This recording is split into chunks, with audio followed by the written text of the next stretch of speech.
अस्सलाम वालेकुम, welcome to advance education. मैं सईद अबराजूर आप सबको वेलकम करता हूं अपने इस चैनल पर। आई होप आप सब ठीक होंगे, अच्छे से होंगे और बहुत ही मजे में होंगे।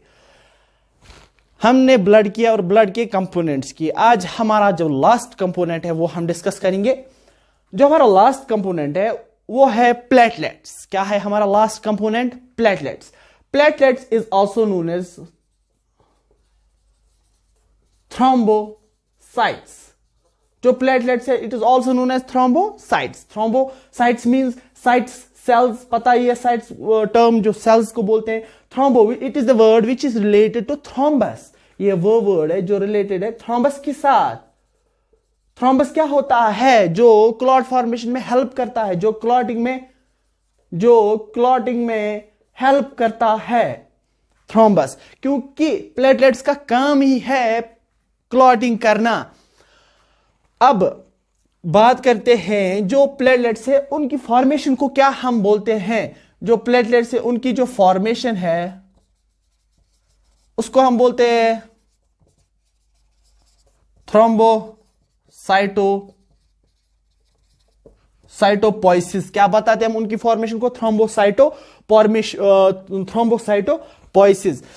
ये फॉर्मेशन होती कहां है? It occurs in red bone. WBC में हमने, आरबीसी में हमने ऑलरेडी डिस्कस किया था कि कहां पर आरबीसी की फॉर्मेशन होती है, कहां पर प्लेटलेट्स की फॉर्मेशन होती है। It occurs in red bone marrow. अब बात करते हैं हम जो प्लेटलेट्स है वो उसको कौन बनाता है? कौन सेल्स प्लेटलेट्स को बनाते हैं? उन सेल्स को हम क्या बोलते हैं? उन सेल्स को हम बोलते हैं mega karyocytes. Mega karyocytes. Mega large, Cairo nucleus. ये पता ही है सेल्स, वो सेल्स जिनके अंदर लार्ज न्यूक्लियस होता है वही सेल्स, जिन सेल्स को बोलते हैं मेगा कैरियोसाइट्स, वही सेल्स बनाती है किसको? प्लेटलेट्स को। जो प्लेटलेट्स है इट इज नॉट, ये प्रॉपर सेल्स नहीं होती है। ये वो सेल्स है जो प्रॉपर सेल्स नहीं होती है। ये प्रॉपर सेल्स नहीं होती है। तो क्या होता है? क्योंकि it breaks into small pieces. जब ये ब्रेक होती है स्मॉल पीस, क्यों होती है ब्रेक स्मॉल पीसेस में? क्योंकि जो इनकी शेप है, इनकी जो शेप है वो ऐसे हो रहती है, इरेगुलर सी शेप रहती है। इरेगुलर शेप, जो प्लेटलेट्स की शेप है वो इरेगुलर होती है और ये इन्यूक्लिएटेड होते हैं। इनके अंदर न्यूक्लियस प्रेजेंट नहीं रहता है, इन्यूक्लिएटेड होते हैं और स्टिकी होते हैं और डेलिकेट होते हैं। स्टिकी, एक दूसरे के साथ जल्दी कांटेक्ट करते हैं, चिपक जाते हैं। स्टिकी, न्यूक्लियस के बगैर होते हैं। Delicate, fastly rapture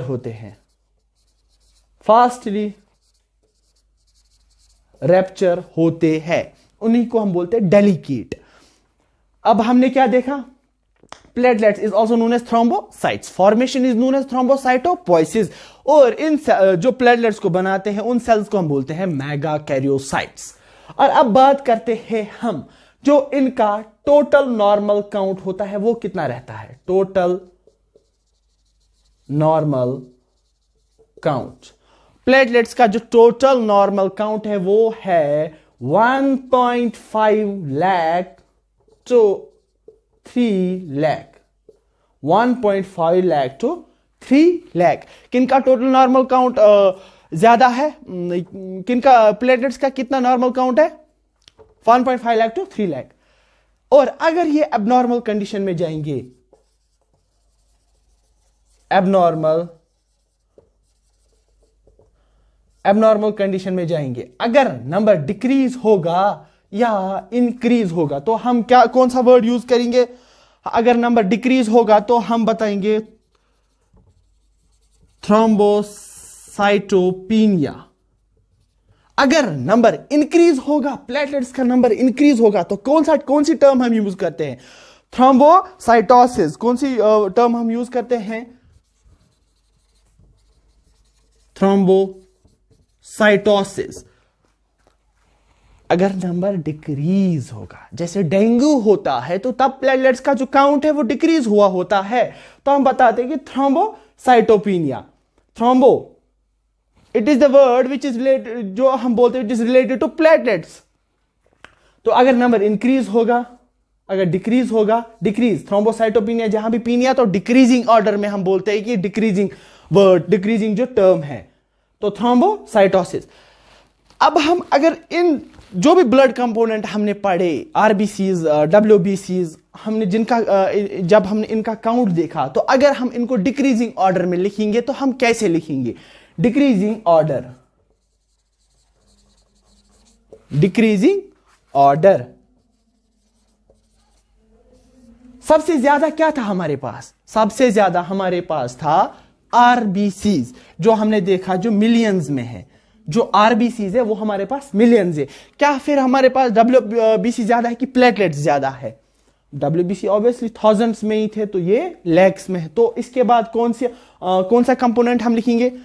platelets.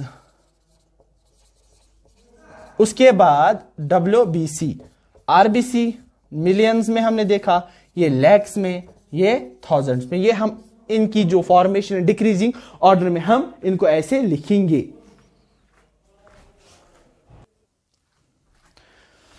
तो चलिए अब हम बात करेंगे कोगुलेशन की, क्लॉटिंग कैसे होती है, क्लॉटिंग कैसे होती है। अब बात करेंगे हम कोगुलेशन पर। तो चलिए पहले हम एक ड्रा करते हैं एक ब्लड वेसल। यहां हमने ये एक ब्लड वेसल है, यहां पर हमने एक कट मारा, थोड़ी सी बड़ी ब्लड वेसल बनाते हैं। यहां पर एक कट हमने मारा, जहां से क्या हो रहा है, ब्लीडिंग जो है वो आउट हो रही है। टिश्यू इंजरी हो गई, ब्लीडिंग जो है वो आउट हो रही है। तो पहले ही क्या होगा? पहले ही टेम्परेरी क्लॉट होगा। यहां पर एक टेम्परेरी क्लॉट होगा। वो कैसे होगा? हमने पढ़ा था जो प्लेटलेट्स है वो डेलिकेट होता है, वो फास्टली रैप्चर हो जाएंगे। यहां पर जो सबसे पहले फर्स्ट कौन अराइव होगा? यहां पर platelets, by aggregation of platelets यहां पर एक क्लॉट हो जाएगा, बट टेम्परेरी क्लॉट हो जाएगा। इससे पहले, क्लॉटिंग से पहले हमने पढ़ा था कि हमारे जो ब्लड है उसके अंदर होता है हेपेरिन होता है। वो क्या, वो क्लॉटिंग, वो जब भी अंदर से ब्लड को क्लॉट नहीं होने देता हेपेरिन। तो अब जो अंदर से हेपेरिन है, तो ब्लड कैसे क्लॉट होगा? कैसे हम क्लॉट करेंगे? बाहर से तो इंजरी हो गई, तो क्या हो जाएगा, कट यहां लग गया, तो ऑक्सीजन जो है यहां ऑक्सीडेशन होगी। ऑन ऑक्सीडेशन ये हेपेरिन जो है ये इनएक्टिव हो जाएगा। ये अंदर एक्टिव था ना, तो ये डीएक्टिवेट कैसे हो गया? ऑक्सीडेशन जब हो गई इसके साथ, इस हेपेरिन के साथ, तो तब क्या ये इनएक्टिव हो जाएगा, ताकि ये दिक्कत ना करे कि अब हमें क्लॉटिंग करनी है, क्योंकि इंजरी हो गई, क्लॉटिंग करनी है, ये तो दिक्कत ये बीच में ना आए, ये क्लॉटिंग ना होने दे, तो तब ही हेपेरिन को क्या होना पड़ता है? डीएक्टिवेट। अल्लाह ताला ने हमारे अंदर बहुत ही खूबसूरत सा निजाम बनाया है। तो इसके बाद क्या हो जाएगा? अब तो टेम्परेरी क्लॉट से काम नहीं चलेगा। टेम्परेरी स्टेप फर्स्ट क्या होगा? टेम्परेरी क्लॉटिंग से काम नहीं चलेगा। अब हमें चाहिए हमें क्या करना है? Permanent clot. क्या करना है? Permanent clot. वो कैसे हम करेंगे? परमानेंट क्लॉट हम कैसे करेंगे? क्योंकि देखो हमने पहले ही देखा कि यहां पर एक टिश्यू इंजरी हो गई टिश्यू इंजरी जी। अब क्या करना है? तो टेम्परेरी क्लॉट तो हो गया था, बट टेम्परेरी क्लॉट से काम नहीं चलेगा, तो अब परमानेंट क्लॉट चाहिए। अब क्या हो जाएगा? तो हमने देखा कि प्लेटलेट्स तो रैप्चर स्टार्ट होना हो गए, क्योंकि वो यहां भी पहुंच गए।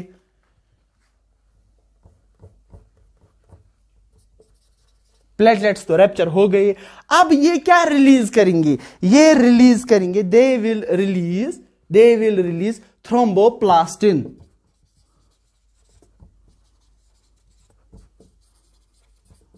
क्या रिलीज करेंगे? थ्रोम्बोप्लास्टिन। ये थ्रोम्बोप्लास्टिन क्या होता है?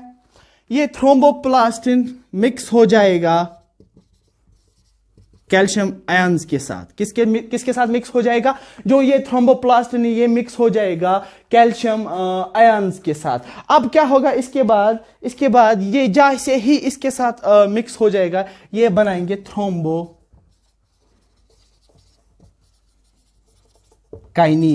क्या बनाएंगे?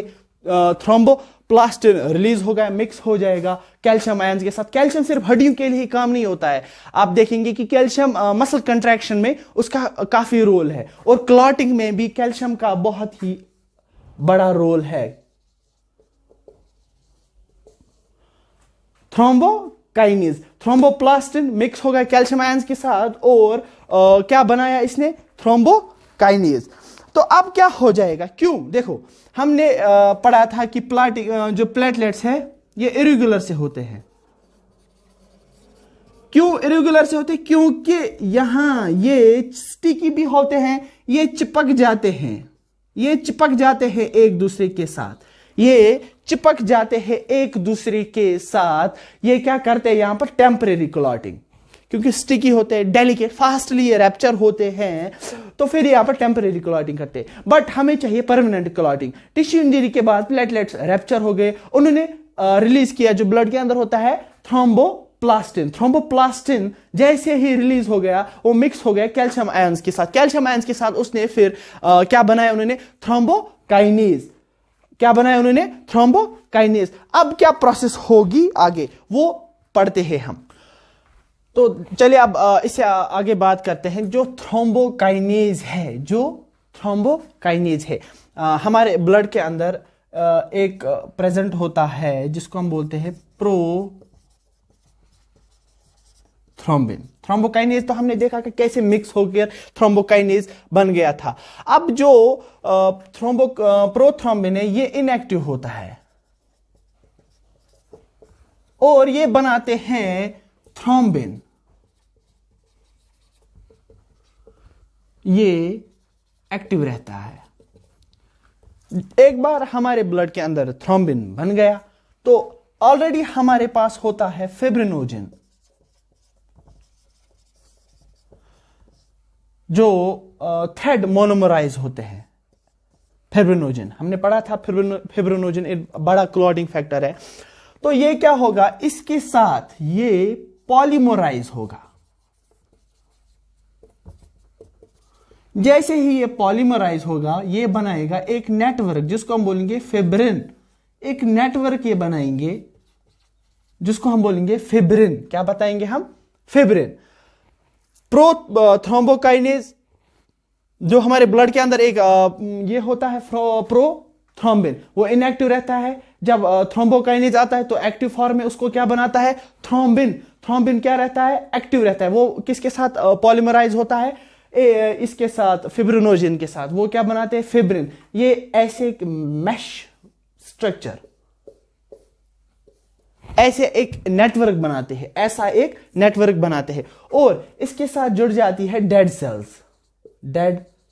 सेल्स। वो इसके साथ मिक्स होती है, they will mix each other, और डेड सेल्स और ये फिब्रिन ये एक नेटवर्क क्रिएट करते हैं जिसको हम बोलते हैं क्लॉट। क्या बताते हैं हम उसको? क्लॉट। और दूसरा नाम हम क्या बताएंगे उसको? थ्रोम्बस। जो हमने पहले ही बताया था कि हम platelets is also known as thrombocytosis. Thrombus ये एक ब्लड कैपिलरीज है। अब यहां पर जो ब्लड रिलीज हुआ था, यहां पर जो टेम्परेरी क्लॉटिंग हुई थी, अब यहां पर परमानेंट क्लॉटिंग होगी। अब यहां पर जो ये मैश स्ट्रक्चर बनेगा किसके लिए? फॉर क्लॉटिंग के लिए। ब्लड यहां पर आउट नहीं हो जाएगा। कैसे, क्या रिलीज हो गया, किसके साथ वो मिक्स हो गया, कैल्शियम का क्या रोल था, थ्रोम्बोकाइनेज आया, किसको एक्टिव किया, प्रोथ्रोम्बिन किस में बन गया, थ्रोम्बिन में। थ्रोम्बिन ये पॉलीमराइज किसके साथ हो गया, पॉलीमराइज किसके साथ हो गया, फिब्रिनोजन के साथ, और इसने एक नेटवर्क बनाया फिब्रिन। फिब्रिन किसके साथ मिक्स हो गया, डेड सेल्स के साथ। जैसे डेड सेल्स के साथ उन्होंने एक बड़ा सा नेटवर्क बना दिया, बड़ा सा नेटवर्क बना दिया जहां से ब्लड आउट नहीं होगा, एक बड़ा सा नेटवर्क बना दिया, ब्लड यहां से आउट नहीं होगा। तो इनको हम बोलेंगे, ये जब इसी प्रोसेस को हम बोलते हैं क्लॉट और थ्रोम्बस। दिस क्लॉटिंग जो है वो ऑकर हो, this is how clotting occur. कैसे क्लॉटिंग होती है हमारे जब भी टिश्यू इंजरी होती है, क्या होता है। अब जो प्रोथ्रोम्बिन है ये कहां पर होता है, प्रोथ्रोम्बिन कहां पर होता है, प्रोथ्रोम्बिन लिवर में होता है। क्या कहां पर होता है, इसको कौन बनाता है, लिवर। इसको कौन बनाता है, लिवर बनाता है। इसको कौन बनाता है, इसको लिवर बनाता है। लिवर को रिक्वायर्ड होती है विटामिन के। क्या चाहिए लिवर को, विटामिन के। लिवर को विटामिन के चाहिए। अगर विटामिन के हम प्रॉपरली नहीं खाएंगे तो ब्लीडिंग डिसऑर्डर भी हो सकती है। तो हमें चाहिए कि विटामिन के भी हम अच्छे से ले लें अपने बॉडी के अंदर, क्योंकि ये क्लॉटिंग में रोल अदा करता है।